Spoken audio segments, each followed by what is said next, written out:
All right, Chelsea fans, welcome back to another episode of the London is Blue podcast. My name is Brandon, and this is our second podcast of the day. Joining me again are Nick and Dan. Welcome back, gentlemen. I am a little bit delirious. A little. Fucking punch drunk. It feels like it, guys. I was like eating chips out of a bag. I got a sparkling water. Potter's been sacked. It's official, ladies and gentlemen. And we've been trying to figure out what to do. We did a live stream. We recorded a podcast. We actually thought it was really good, Dan, and we went ahead and posted it. Like, we're still trying to navigate this. It's a weird time to be a Chelsea supporter. The worst day for a Chelsea supporter is would be the best day of a Tottenham supporter's life. So count your lucky stars that you're still a Chelsea supporter versus supporting other London clubs. But yes, this has been the end of another chapter in Chelsea's managerial merry-go-round that sees us depart from Graham Potter 6 months later with the club in a worse state as relation to the play on the pitch, Nick, than he found it. Indeed. We'll get into all that sort of stuff. I kind of just want to lead off the pod by saying, unlike some other accounts, Twitter accounts, podcasts, YouTube creators, I think most people who listen to our show know that we don't take these moments lightly. We aren't celebrating someone losing their job or other parts of the staff losing their jobs. It's a shitty thing to have happen. It's bad karma and it's fucking immature.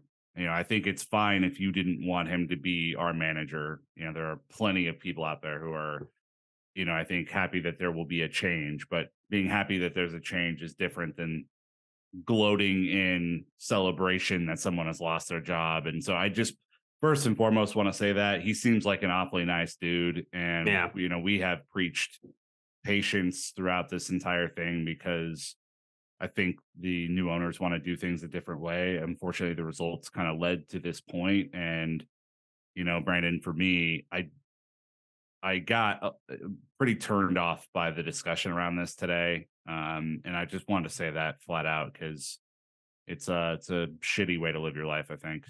For sure. And please don't confuse my punch drunkenness to kick off the episode is gloating. I'm not kidding when I say we're going on almost hour 9 of covering the club today, online and offline. Seriously. And but yeah, I mean, that's what you get to expect with us. It's been a little bit, I don't know, it feels a little gross when people are like celebrating it. But what we do have to discuss is obviously the fact that Chelsea Football Club, the one thing that we all can unite and love, has to figure out how to get through the last 10 games of the season, how to get through a quarterfinals matchup against Real Madrid, and kind of what the future looks like. So again, I know like some of the Villa stuff is outdated, but if you skip to like 30 minutes, 35 minutes, that pod, it is all about Potter and kind of where we are in the situation and how we move forward. There's a lot of value in that. I think it's really going to give our perspective. I did a live stream earlier. So I would say like, there's a lot of us on record about that stuff. That's not this. So if you feel like you're missing part of the picture, please go back. There's a lot of stuff that we put out around this. So we'll kick it off with Potter being officially sacked, and then we'll obviously grow into where we go from here with the board and what they're going to do. So no gratitudes right now because we literally did them earlier today on this. So Dan, I will turn it over to you, not for a lineup this time, but actually a club statement.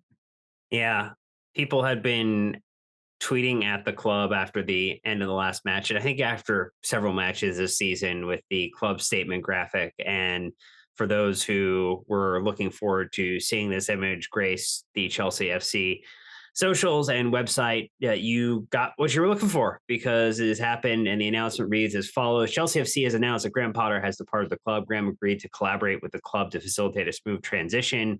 They talk about his time here, taking us to the quarterfinal of the Champions League. We'll face Real Madrid. Chelsea would like to thank Graham for all of his efforts and contributions and wish him all the future. Bruno Saltor will take charge of the team as interim head coach. Co-controlling owners, Todd Boehly and Egbali, Todd Boehly said, on behalf of everyone at the club, we want to thank Graham sincerely for his contribution to Chelsea with the highest degree of respect for Graham as a coach and a person. He has always conducted himself with professionalism and integrity, and we are all disappointed in this outcome. Start of a quote, along with our incredible fans, we'll be getting behind Bruno and the team as we focus on the rest of the season. We have 10 Premier League games remaining and a Champions League quarterfinal ahead. We'll put every effort and commitment into every one of those games so that we can end the season on a high. And that was the end of the official statement from the club. Adequate, punctual. Remember, this is no Steve Atkins comms department, so there's new people, new things. I think Todd and Bedad like to get involved in there. And Nick, in another pod that we did, I did say that I was hoping that we'd hear from Todd to give us an idea whether or not he's going to stick with Potter or twist. Well, we got a little bit of information potentially. Do you feel like this shows that there is a line of no matter what at Chelsea, we have to be able to perform at a certain level and that not anything is acceptable in pursuit of progress or a project? Yeah, I think accountability goes all the way up, though, right? My former CEO said the shit rolls uphill, not down. And when things don't go right, especially when you take a big decision like sacking Thomas Tuchel and hiring Graham Potter, we need to hear from you, right? It was your choice. And that choice is now the one that you made to release that person 7 months into the tenure that you had this grand vision for. And, I do think a combination of things made this come to life. I think the results have obviously not been there. We talked in the other pod that in the league, it's been 7 wins, 7 draws, 8 losses, teams in 11th place. Their style of play is bad to watch, and the players inconsistent. It's players have underperformed. Many little details go missed. And, I think between Reese and Koulibaly and Ruben and a bunch of players like going over to Graham mid-game and saying, where the hell am I supposed to be? What am I supposed to be doing? What's the plan here? It's clear that wasn't going well. I think for me, Dan, there's a lot more that happens that we don't see. And so we don't know everything that went on behind the scenes, all these different conversations, how, different personnel react to decisions that Potter's taken.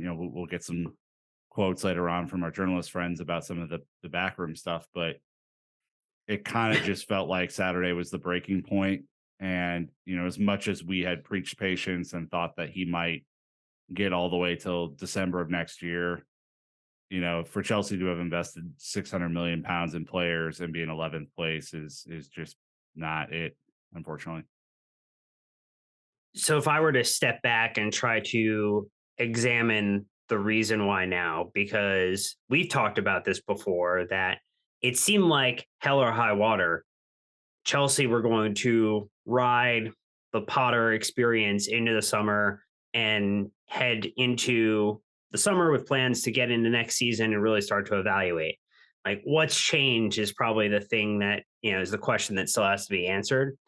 I think if you're looking at the billionaire ownership group, and if I were just trying to make a case for like, why now? I think there is a little bit of risk mitigation here in the way that the fan support had changed. The fact that we had reported chance of Potter being sacked or Potter out at the match this past weekend. The fact that players reportedly from some of our journalist friends and others within the media sphere reporting about players potentially being unhappy. Now that's happened with pretty much any manager who ever gets fired. So grain of salt with that one. But I think also from a commercial aspect, the fact that you're eventually, not going to be in the Champions League again unless you win it this season. So you're negotiating a new kit sponsor. You're likely negotiating a new sleeve sponsor. You have other commercial aspirations that you're using to balance the books. And so I think this just came to stepping back, looking at the entire scope of the problem, Brandon, and saying no longer is just a footballing problem. This is going to impact the entirety of the program and project, and we just don't have a path forward anymore. Yeah, seems very reasonable. There's a lot going on. They talked about stadium. Boehly's got big ideas about what he wants to do with the club, and he wants them to get to $1 billion in revenue. Literally double the revenues. And he's talked about it when he took over the club. The best way to do that is to win games and win trophies. And unfortunately, we were not headed there. Overall response to the announcement. I mean, we don't need to do a 3-word sacking announcement review or anything like this, but like general sentiments I think it's pretty standard. I think it's nothing special. These are very non-emotive on purpose. I do appreciate that. I feel like we get a little bit of a sense from Boehly and Bedard about kind of where they're coming from. It's obviously not going to be comprehensive or a lot. But I think it's just, I don't know. Nick, were you surprised? Well, I will say I was disappointed that this announcement came out during the women's game. I think that's mistimed and I think shows a little bit of disrespect for what that team was doing as they were playing. They were currently beating Villa 3-0. 3 teams from the club played Villa this weekend, by the way. The 18s, the women and the men. 18s won 4-1, women won 3-0. What happened in the other game? Is there any? Must be nice. Yeah. We did a pod. You can go back and listen to it. Yeah, but so I was disappointed in that. I mean, I think the prevailing wisdom here is that this job is rife with minds that you have to avoid. And I just do not think that it's the right fit for someone like Graham and his temperament and his style. I think as we got to the end of it, that's kind of where I netted out. And it's not just the shitty surface level stuff like the quotes at the end of a game or any of that. Like, because I think you can get used to that, but I think it's the style of building was just going to take too long. And unfortunately, the club is at a crucial inflection point, as Dan mentioned, with all these various factors that I don't even know if the ownership of the club realized how long was going to be and how that impacts us going forward. I have some theories on, because I'm pretty adamant on, kind of the style of the next manager, but I think for me, Dan, it's disappointing because he is like truly a good guy. There aren't many that reach this level that are truly a good person. And it was a little refreshing to not have someone rant and rave after every single goddamn match about everything. But I think we need to find the balance between passion and pragmatism. And unfortunately, Graham didn't exude that, and the results didn't follow. There are plenty of times outside of the footballing sphere as well, where someone gets hired into a job and the job, the role, the individual just don't mesh the way it should. The interview might have been great. The resume might have been exceptional. The match looked great in every facet of the way for what you were trying to do. And after hiring that individual, it becomes clear that it wasn't meant to be. And I think, or it seems like at least in this scenario, that as much as it is a unfortunate ending, that we've ripped the Band-Aid off, which was needed. Like, admitting a mistake is a hard thing to do. And so even when there's a financial component to it, and maybe this is part of the risk assessment, but the financial opportunity loss costs of, like, if you don't get rid of Graham Potter, if you don't do this now, if you don't have the opportunity to go hire X summer manager or X manager before you head into the summer when there are going to be more people vying for managers, that maybe is another lost opportunity cost. But I think at the end of the day, like, it just feels, it sucks that it didn't work out, because this felt like something that would be really cool to have work. And I'm happy that we could get to a point where we're now done with it. We're kind of done with the experience. We're done with the experiment, and we can make a decision on what that, without the onus of having to do something or feeling like you have to do something immediately. Yeah, I would just add this too. Chelsea have, I'm going to say it. Well, I'm saying this flippantly, okay, but this is the typical drug we go to at this point of a cycle, right? Um, and I was really hoping that we'd break that habit. I was really hoping that we'd have a long term fix. One, because he's not the only one that's underperformed. I think you have a whole group of players, management staff, recruitment staff that make a team go. It's not simply Graham Potter and Billy Reed that run the whole show and the rest of it's unaccountable. Like he's, again, he took on the risk. He got paid a lot of money for 7 months of work and he'll get paid more in the severance. But like, it's not just him that's the issue here.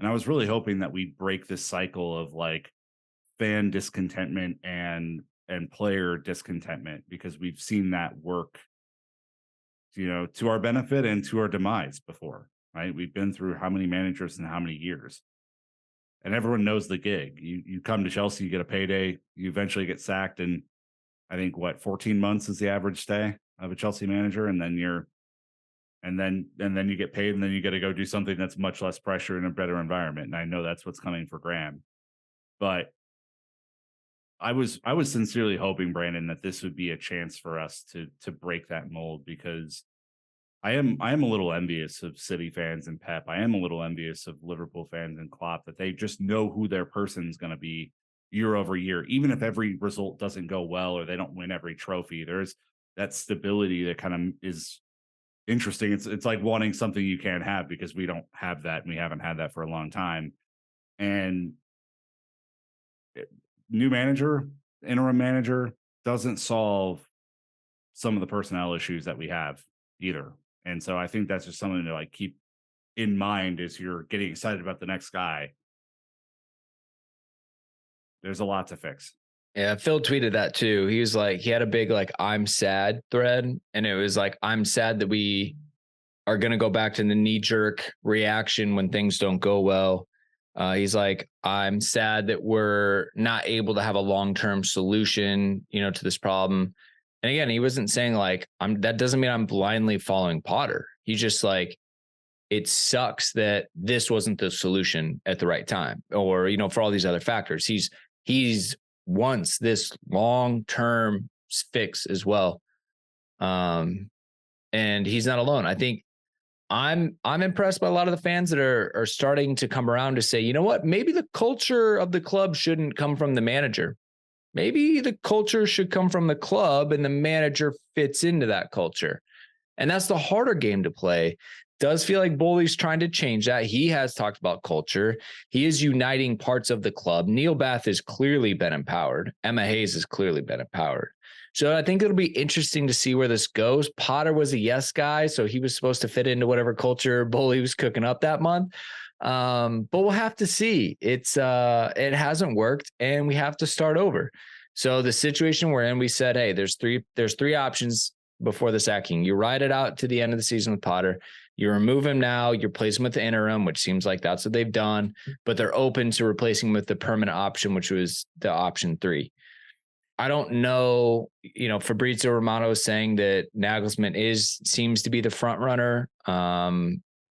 Again, like that's. We'll get there later for sure. Yeah, all the options. It just seems like this is not the time to rush into something, especially after you've just failed, because Boehly and Berard actually have done something that Roman never did, and that's sacked 2 managers in one season. So, wow. It's kind of funny. Like we say he's the most patient owner, yet he sacked 2 managers in a season. So, yeah, interesting. It's We'll talk about the replacement and all that sort of stuff coming up. But I think the thing that I would say here, as we kind of are in the option 2 situation, Dan, is this next hire needs to be right. And they know that the pressure's on. You now have the full complement of your staff in place too at this point, not like a half and half or a mix. So I think there's a lot to do there. A lot to get right. And I think of all three options, this ends up being the best option because we talked about this in our previous episode. The league, you basically have to win a couple of matches and you're going to be where you are. I mean, that's you have 10 matches left. You're not winning the league. You're not getting the top four. You're going to be decidedly mid-table and deservedly so based on your own performance. Avoid the scrap in the relegation section. You're good to go. Finish 7th, 8th, whatever. It doesn't fucking matter. Yeah, Champions League is a long shot.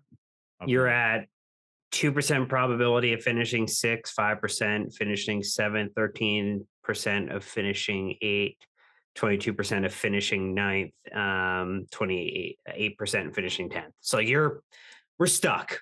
Right? Yep. So I think, as we talked about previously, the options were to stick with Potter, which didn't feel tenable, remove Potter and replace him with an interim option. So yes, we will talk about Bruno, and then either remove Potter or replace him with a permanent option, which would be very quick, considering that it seemed like they were not going to make a move until very mid to late afternoon on Sunday, based upon the reporting that was coming out late Saturday. And so we're at this point now, and maybe we should kind of talk through what were some of the things that were coming out, what kind of forced that decision, at least from the reporting that our friends kind of put out there. Wow, speaking of forcing things, Dan would like me to progress. So hitting our ad break. Thank you to the sponsors, and we'll be right back. You were saying, Dan? Look, there's plenty of reporting out there now. So kudos to them, by the way. Like, quote unquote day off. Matt, Naz. There is no day off with Chelsea. There is no day off. We know that. Absolutely. Miguel Delaney has something out. Simon Johnson has, all the major publications have something out. And how quickly they assembled this. Because remember, didn't this come out at 8 p.m. in the UK? No, because it was before the end of the women's game. And so it's 7. Either way, Sunday evening, and they quick to ring up the sources and put this all together. So just at first, it's a shout out to them because without them, we would have no idea what the hell is going on until I'm going to guess some of them already had parts of this piece DPZ had a draft. DPZ had a draft for sure. He already admitted that. Oh no, we know it's 4 months old. He has had to do a control find and change of dates. So from Matt's piece, we Matt, Naz, and then Ben Jacobs had a comment that I thought was interesting as well. Matt's piece said, Nick, that many players who first heard it through the club's public statement on Sunday night, it was understood Chelsea will not have to pay the full value of Potter's contract, which would have been around $50 million, with just over 4 years remaining on it, and that sporting directors Lawrence Stewart and Paul Winstanley were said to have led the decision with the full support of Boehly and Eghbali. Yeah, so I'll take the first thing first. I mean, the players are off today, so I mean, you're probably not going to rally them all together on a Sunday night when they're with their families to talk about this. I don't think it's a great way to let people know, frankly, but I also understand that it is what it is. They heard of a text tree before? Yeah, just, hey, everyone, quick thing, no manager tomorrow. Get ready for training with Bruno. That's pretty much what you got to do. On the value of Potter's contract, which is, I think, was a big concern that we had in the previous episode, that is new, and that's interesting. They also said that he left in the statement too. So I wonder if they just kind of came to an agreement on it ain't working, thoughts and feelings, and because he's a decent human being, just decided hey, why don't we just work something out? Because $50 million is prohibitive. That's a big amount of money. That's a life-changing amount of money for him. But I think that's another thing that's really interesting. And then I love this. I love the sporting directors making the call. That's what their fucking job is. They are supposed to get together, not the owners. They're supposed to get together and make a recommendation to the owners. And Winstanley is formerly of Brighton, as we've said multiple times, Brandon. And for him to come to the conclusion that his former guy is not his current guy, to me is pretty alarming on Like usually you'd see some loyalty there, but I think this is the way the system is supposed to work, right? Yeah, for sure. I mean, is it? Yeah, the wording's a little bit interesting. They probably had some clauses in the contract. Like, no way Chelsea is just going to get burned by signing Potter up for, fully guaranteed with no outs or performance-based things. It's like if they're putting that many performance clauses in the players' contracts, I guarantee they did something with him as well. And so, to your point, I think this is like a mutual agreement situation, which doesn't really surprise me with Potter. And then you're 100% right. Like, this is the new structure. The owners didn't make the decision. They approved it, and they're trusting their people, and we move on to the next thing. And I'm sure that they probably had to bring evidence and reasoning why and potential alternatives and what they could do for the rest of the season. Mm-hmm. And here we are. So like, this is definitely early signs of the new system in place and working. And again, it's a little goofy. You have sporting directors, but figured out. Like, they had to come to an agreement, and maybe that helps because there's a lot of tug and pull back and forth, and they're able to find common ground, and we move on. The old tug and pull, Yeah, I couldn't. Like I said, I'm fried. What is it? What are we talking about? Push and pull, maybe. Yeah. What's the game? Tug of war. Yeah, that's what it was. This is tug of war and push and pull. Wow. Now in hindsight, tug and pull actually sounds a little worse. Wow. So anyway, Naz had comments from his piece where he talked about how some players made Harry Potter references and lacked respect for the manager who never had been or never before managed at an elite level. And then one senior source had said everything felt wrong. So 2 comments, the fact that, look, I think all of us have made positive Harry Potter and questioning Harry Potter references. I mean, I think that's just unfortunately being British and having the last name Potter is probably just puts you in that camp. Like, that's just, you can't run away from it. I guess I'm not surprised though, Brandon, that this type of stuff is coming out right as this is happening. It feels like stuff that was brewing in the background. I think CFC Daily posted that he hasn't seen one player post a like thanks so much Potter type of graphic or image, and I would have to go back to look at like who posted something when Tuchel was sacked or prior managers. Like it feels like that's probably pretty common when that doesn't happen. And look, it was also late. Like, the players might not have been paying attention. Like, it might not be their first priority in their life to like go post something on social media like directly after, maybe it's their media teams or their PR company who drives it for them to do something. But that was something that he called out as a item of note. Wow. Yeah. I mean, one senior source saying everything felt wrong. I'm not dissing Naz, but like, that's so easy to say. And I, again, is what it is. I think this players lacking respect for the manager thing though is a problem. And it's probably, if you think about the long history of our manager situation, we've had incredibly experienced managers and we've had kind of more green managers. And I think if you're a player that needs to be managed by Carlo Ancelotti to perform, that's a worrying sign to me. Go ahead. So I was just gonna say about that, like Miguel Delaney's piece had that in there too, talking about how international players actually had never heard of Graham Potter. And I hadn't thought about that, like, because we follow English Premier League, we know Potter from Brighton, but those players coming from outside of England, not obsessed with British managers in the Premier League, like, actually that kind of makes sense to me. That he doesn't have that staying power as far as the name goes. Like, if he calls up Kai Havertz, versus Frank Lampard back in the day, Lampard has a name. And it's like, oh, that is interesting to think of, especially now that, Chelsea are going to go back in the transfer market this summer. Is that enough to pull people in, even though it kind of seems like they're getting away from managers leading the transfer strategy, which is good.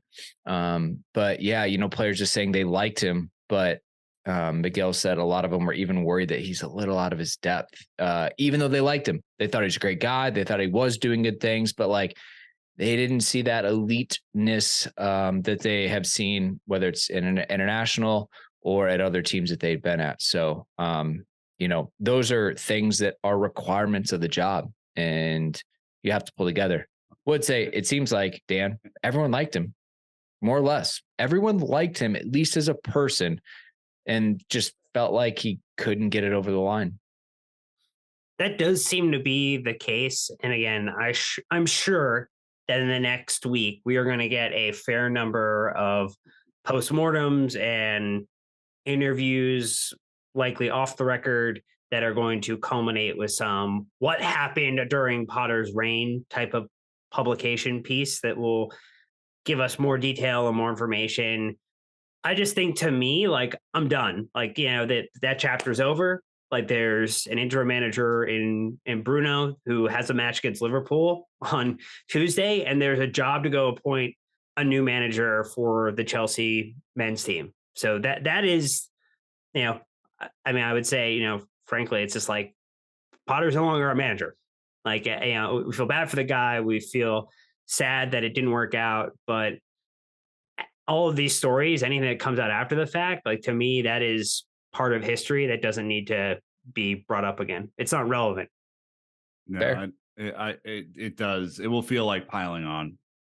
I'm sure there are players like Dennis Zakaria stupidly liked the club's post, and I think his account liked the post. Like, maybe let's be fair. Sure. Like, sometimes, you set up rules for things like that where it auto likes posts or things of that nature because that's what it does. But, like, yes, that did happen.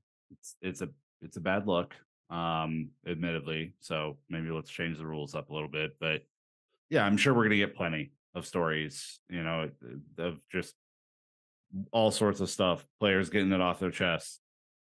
He was here for 7 months, so I don't know how many stories they could possibly have. Maybe a lot, maybe a little, but yeah, I'm with Dan. I don't care about him. I don't need to view him. No offense to Naz, Matt, or anyone else who writes those postmortems. That's just not for me because it doesn't matter. It's not what is in front of us. We have 12 matches to the end of the year. That's what matters. And so my hope is that as we go into our next section, that we start to look ahead and figure out what the right solution is going to be. And, it's just been a year of craziness at Chelsea. I'm fucking tired, man. I'm seriously tired. Like, we've been covering this 84 years. Seriously, we've been covering this club for almost 9 years, and the last year has been absolutely fucking insane. Yeah, sanctions, going all the way back to the sanctions. Everything. Summer tour, multiple managers in a season, World Cup. Yeah. So that is, I'm just looking forward. I would say also it's easy to like judge things in retrospect. I think a lot of people would be like, oh yeah, well that didn't make sense. That doesn't matter, right? Like, in the moment, a decision had to be made. It was him. He's no longer has a job. So like it's kind of irrelevant at this point. Lastly, Ben Jacobs, he kind of touched on what he had to say. Just shows that it seems like this picked up pace pretty quick. The fact that the club had put it out to the media that Potter's going to do the pre-match press conference on Monday. They put that out like earlier in the day, and I think they said by about 3:00 things had started to shift, and the discussions were like, no, actually, you know what? I think we should do this, and here's why. Boehly started to be on board with those discussions as well. So again, like, not that this just started happening. It sounds like, from what I'm piecing together, the questions at least started coming around Southampton. And it finally today was just like, you know what? We've dug through the data. We've kind of looked at the stuff. It's just too much. Just shows how quick things move, Nick. Yeah. I mean, could have done it during the international break. Completely wasted that time. Yeah. But clearly something today was the final straw. Yeah. And that's kind of like, I think when we were talking at post Everton, we're like, kind of feels like if something's going to happen, it's going to happen now, or it'll happen in the summer, just to like give yourself time to do it today, to have one working day before you play Liverpool on Tuesday at the Bridge. I mean, God bless Bruno. That motherfucker has some work in front of him. in the next 24 hours. And, you got to get behind him. I think for the whole stadium that's going to be there, I'm not telling you what to do, but if you were one of those folks who wanted Potter out, then you better be extra hyped the other way for Bruno in, because the team needs that support to even have a chance on this shorter notice. Bruno managing his first game versus Klopp managing his 1000th game. I mean, it's going to be a tough old slog for the guy, and on very short notice. His former boss was just fired, and now he has to get this team to play Liverpool. So tough gig for our guy Bruno. Yeah, absolutely. All right. Well, let's go ahead and take our last break. When we get back, we'll look at the club's options and some of the people being linked with the job. So again, thank you to the sponsors, and we'll be right back. Okay. Options for a replacement, whether it's in the near term or in the summer. Clearly, we've had a lot of discussion this season about the importance of a preseason. So I think that will definitely be taken into account as it stands.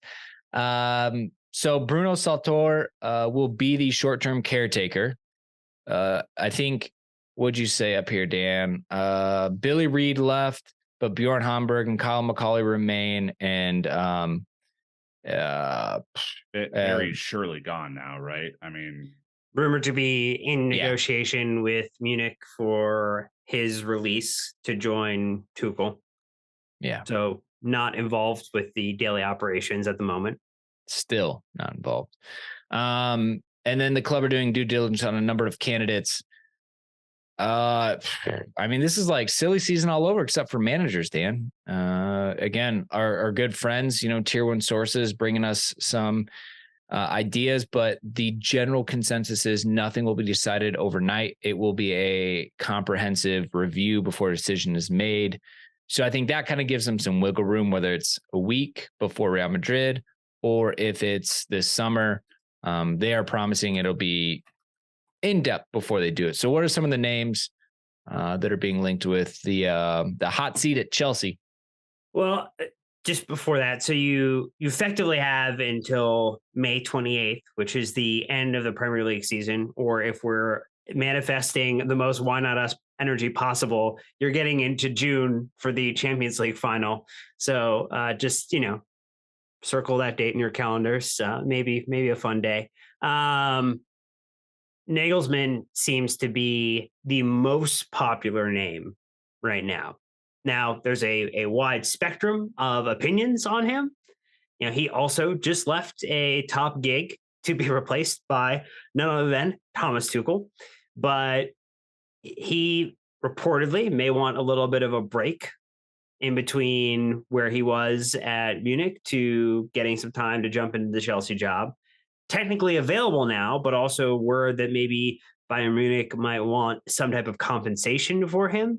Though when you're potentially getting money off the books in terms of money owed to an individual, it feels like the compensation, like, hey, we'll give you Anthony Barry now, whatever. Like, here's a make weight that makes everybody feel happy.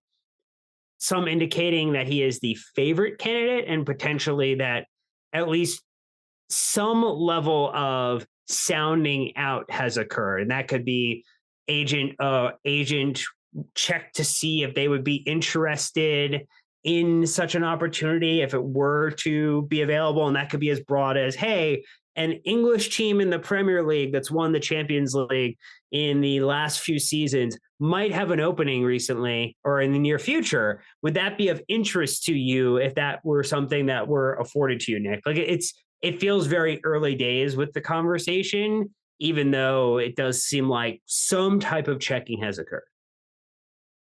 Yeah, I think before I speak on any of the candidates, as I was thinking of all these possibilities over the last couple of hours, a quote from the James Bond movie Skyfall came to mind. And it's when James got the new quartermaster and they were kind of talking in front of the art exhibit, and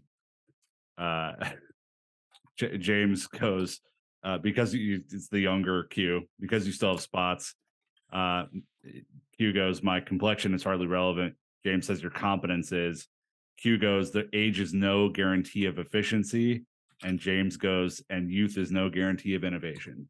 And I think that's where my head has gone, right? I think formerly our knee-jerk reaction when replacing a manager would be to go and zag to the previous zig, right? So if you had a young, unproven manager, you go with an old, experienced head, right? Like that's just kind of how that world had previously worked for us. But I do think that quote rings true. You don't have to be young to be innovative, and you don't have to be old to necessarily have the right experience to take this sort of stuff on. And so I understand, Nagelsmann, relatively young, someone like Enrique, more tested, Pochettino somewhere in the middle, Ruben Amorim a little bit, more in the middle probably. I understand why people would want to zig instead of zag, but for me, I do think that this club needs a steadying force and someone who's going to come in and just command respect. And whoever can do that, doesn't matter if they're young or old or have won the Champions League or not won the Champions League. That's what I'm looking for in this person. So that is my criteria as we look at this, Brandon. Taking into consideration that the profile of players that the new scouting department and technical staff are bringing in are young. I think we're around like 25 years of age for the average player. Mm-hmm. And that's with 38-year-old Thiago Silva in the lineup. He skews everything. And so not only that, they've got to be able to play progressive football with young players, put them in positions to succeed and grow into their best forms. The club have bought players that are not yet in their best form, knowing that they will grow and evolve and reach that while at Chelsea. And I think that's really important. I know Nagelsmann is considered a brilliant tactician, but I don't know if he forces players into those tactics or, where it's like an Antonio Conte, where we had to have wingbacks for his system to work. I'm familiar, but these are things that we need to call out and think about before we just say, I want that sexy name. And it's super important. Like, just like Potter is not the only one responsible for the team's success or failure at Chelsea, it's important that this person has the right staff to do that development. Head coaches don't do the player-by-player development. It's the assistant coaches that do that every single day. And so you have to have the right staff in place, the right goalkeeping coach, right? The right assistant coaches, the right video scouts and tactical brains to like go through and make this whole thing work. And yeah, Nagelsmann, Pochettino, Enrique, Amorim, all these guys are the sexy name to look at. But it's far more about who they have working for them and who will be working with these players on a day-to-day basis. Can they communicate clearly? Right? If Potter couldn't communicate clearly, we need someone who's going to come in and go, hey, Roy Kent style, this is what we're fucking doing. We're playing 4-4 fucking 2, blah, blah, blah, blah, blah, right? Like, oi, it's oi. Shit. But I think that's really, really important here. It's the person who gets sacked, almost always in the subhead, will go, and Billy Reid has left the club, right? A little small type at the bottom. Billy Reid's just as much responsible for the team's success and failure as Graham Potter is. It's the situation they have to look at. Also, who's here? Enrique Lario's been around, but yet they brought in another goalkeeper coach to be like, to your point, they have to assess what we have and what we need and what manager is going to complement those things, because there's certain staff that don't leave with the manager, that stay there. Fitness coaches, right? A lot of fitness coaches stay there. The goalkeeping coaches stay there. To your point, there's a lot of pieces that have to mesh. You can't just rip out and then replace. There are overlapping pieces. And that's why it's hard to like just look at these things. I mean, Dan, it's easy to be like, oh, Poch, Spurs, never won a trophy. Like, that's tough for me, right? But they say he builds a team. He develops players. He took a pretty bang average Spurs team and made it to the Champions League final. Ton of luck with Lucas Moura scoring a hat trick in the semifinal and stunning Ajax. Not the point. Luis Enrique, proven winner.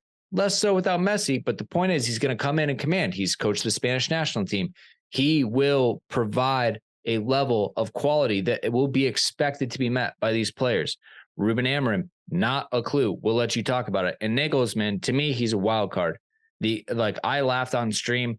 The only reason I went Nagelsmann, I want him on a 3-month contract. And because I went Nagelsmann versus Tuchel, Chelsea versus Bayern in the semifinals of the Champions League. That would be the most epic shithousery of all time. Appointment viewing. Win and you're in. Be quite the moment. I mean, to be fair to Poch, since he left, I mean, even though it was not a great performance, maybe by PSG standards, which is really like go out and do something in the Champions League. I mean, he did win the league with them, so he has a trophy to his name now in terms of a manager perspective, and not just runner up in pretty much every category and capacity. I think he would come with a lot of baggage because typically non-performing Chelsea managers have gone to Tottenham. Non-performing Spurs managers don't usually come to Chelsea. So to have a little bit of a reverse experience there would be otherworldly for a little bit. I don't know if I could wake up out of that for a while, but he's also available now. He's likely been a name that's been mentioned with us forever too. Yes, likely considered at the same time that Tuchel was appointed previously, and potentially a top candidate for the Real Madrid job this summer. And so he's another one that if you want him, you probably need to go make your case pretty quickly if he is in your top 2 to 3. And then, I wouldn't hold PSG against anyone recently in the last 4 years. That is so toxic there. I mean, it is an absolute disaster. Last PSG manager to Chelsea worked really well. I mean, maybe PSG is the cleansing fire. I think that's the point, right? Is that you can't hold PSG people accountable for PSG. It is just a disaster. You can with Spurs though. Yeah, that's a little different, right? Matt Law is going to have the scoop on that one because he covers Spurs too, and he says he has a personal relationship with Poch. So we will know in our next update if there's smoke and fire there. Pretty quickly, which is nice. Ruben Amorim seems to be a bit of the hipster option. I mean, talk to me a little bit at that. I feel like you and Sam or Ollie have had one-on-one private chats, Dan, about this guy and kind of what he brings to the table. He's at Sporting. Benfica's walking the table. So obviously he has to do a lot with less resources. I think Sporting have always been known for bringing through top quality. Obviously, Bruno Fernandes came from there. Cristiano Ronaldo came from there. And it's a bit of a talent pipeline. Do you know much about him or maybe kind of what he brings to the table? So, he went from Braga B to Braga and then has been at Sporting since the 4th of March, 2020 to now. 148 games for them, 102 wins, 21 draws, 25 losses, 293 goals for, 125 goals against. So it's a goal difference of 168. I just can't even dream of a positive goal difference right now. It's a really interesting thought. And then a 89.2% win rate. If you're talking about style of play, he does tend to play with a back three. He does like wing backs. So think of Pedro Porro and Nuno Mendes would be two of the players. Obviously, Pedro Porro has gone to Spurs. So that is something where, that might fit with the complement of types of players that we have. So I think there's a whole lot that we can kind of talk about with him, but he's also not out of contract. So that would likely be more money involved with releasing him or getting him out of that right now would be a bit of a financial conversation. Yeah, he's won the league. He's won the League Cup, right? Yeah. For Sporting's first league win. First league title 19 years. 19 years with his appointment, yeah. So, they won that last year, obviously. And so, he's won something, it is not in the Premier League, so you have to factor that in. But when they played Arsenal recently, they absolutely shithoused this newfangled Arsenal out of the Europa League on pens. And I saw the last half of that game and it was fucking hilarious. And I absolutely loved it. they played with a grit and a personality that I really enjoyed. And I think that's kind of a fascinating option. He's 38 years old. He's 10 years younger than Graham Potter. So, again, youth, innovation, experience, age, all that sort of stuff. But yeah, it was a very, very interesting thought. I also I forget his name at Porto. When we played Porto in the Champions League a couple of years ago, that cat had a real style to his team too. Oh yeah. I mean, anyone that can get that far with what's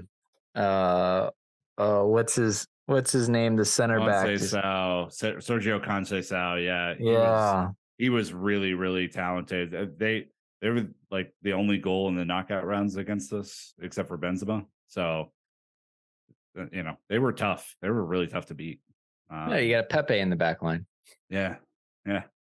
So, I mean, Portugal is kind of the flavor of the year here in terms of players, league, whatever. So I don't know. He's a really interesting option though, for sure. They usually are. I mean, and credit to them. They've always been that kind of the up and comers. So we'll have to see what happens, guys. Look, as we said, we'll always go to people who know more than us. We will take some time to do our due diligence. I mean, we put out pushing 4 hours worth of content today alone. So like the conversation will continue to evolve. And we'll get our friends on the pod to discuss some different things. But really look, quick, do you go experience or innovation? I mean, I think you have to go experience. You can't double down on innovation, in my opinion. I think the standards dropped and players just need to be held accountable to higher standards. And you need someone to come in and say, this isn't good enough. And I just don't think we had that. So I think from a player's perspective, they need to be pulled back across the line and be like, nope, do not go backwards. This is the new standard. Stay here and we grow from there. I think that's what they need. So I think the only way you could Graham Potter let the kids stay up late and have pizza and ice cream. We need someone to give them some discipline, Dan. Yeah, you're pivoting real hard on the babysitter choice that you're using here after some reports back. I think so like Emron probably doesn't fit the bill because of that scenario. However, if he were to win the Europa League, that would be a very interesting upward kind of trajectory because Roma's still in it, United's still in it, Leverkusen is still in it. They're going up against Juventus, like taking out Arsenal. Even though Juventus are not the Juventus of old, like their route would show some good pedigree. But I just feel like it's going to be someone with more experience that is a appointment that will excite not just the players, but supporters and also commercial advertisers and opportunities because, it's Boehly's, Showtime Blues and it's supposed to be Hollywood and we are not giving him Hollywood right now. We're giving him direct to DVD. Redbox? Yeah. I think I would go experience with a bias towards scoring fucking goals. So if we can find one of those out there, that would just be tremendous. You literally just described Carlo. Did I? Did I just do that? Is that a thing that I did? I don't know. Some say you might have. Yeah, I don't know. I was reminiscing the other day on the Carlo Ancelotti years because we scored goals for fucking fun in those times. And yes, our defense was woeful as well, but we did win a league and an FA Cup double.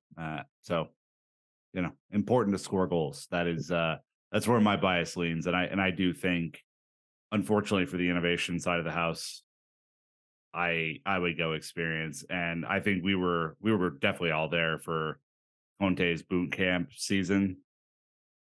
These players got to get fit and they got to understand who's boss because you can't continually just have player revolt, players unhappy, blah, blah, blah, blah, blah. Like at some point it has to fucking stop.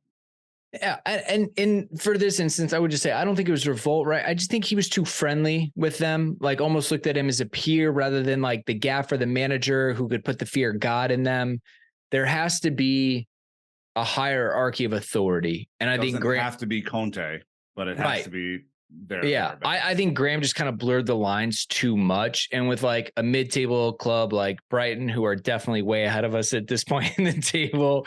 But like those expectations, I think you can get along with that.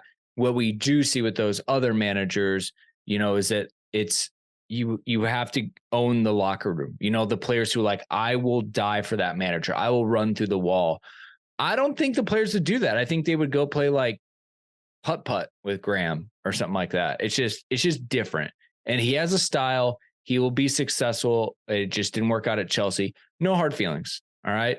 For the people again that are out there celebrating him and his coaching staff leaving, using derogatory terms to describe them, calling him clowns, talking about their staffs being overweight, you're disgusting. Like there's two types of people who are going to move forward with the club, or those who are going to just laugh and take pot shots at those who are no longer here. He's sacked. Like Dan said earlier in the podcast, he's gone. All the best. We move on. We move forward because Chelsea succeeding is the only thing that matters to us here. So think really hard before you say dumb stuff, right? Let's focus on making Chelsea the best team possible. And that's where we should put our time and effort. Go start scouting managers, go looking at reports, go figure out things we can do to improve the club so we have a better, smarter discussion, and we'll get there. So we're going to do that. We're going to go out there. We're going to talk to people. We're going to get other perspectives. We're going to get people on the podcast to help us. But it's a new day. Whether you were Graham Potter in or out, it doesn't matter. The sporting directors and the ownership group have made the decision. So tomorrow, maybe it's today when you listen to this Monday, it's a new dawn for Chelsea. And it's 100% focused on Champions League now. And that's what we have to do, Nick. It's that simple. No better way to get this thing started than by beating fucking Liverpool. So I tell you what, they are beatable. That would be an incredible new manager balance, by the way. Especially because they're beatable. They're beatable as fuck. And if you beat them, what that can do for this team, I think, again, they have to take it upon themselves. Honestly, whoever the interim manager is, Bruno, whoever, it's all up to the players now. You've been through two managers this year. Two. And it's sad that Potter only got 30 minutes of N'Golo Kante in his whole tenure. But you got these 2 games left. It's all on you. Go out and do it, and we'll be right behind you. Interesting litmus test because Liverpool just lost to Real Madrid in the last round of Champions League massively. So it's also, again, a little bit of a litmus test for that upcoming. Liverpool have lost the last 3 between Champions League and the league. Their last victory, though, was them smacking Man United.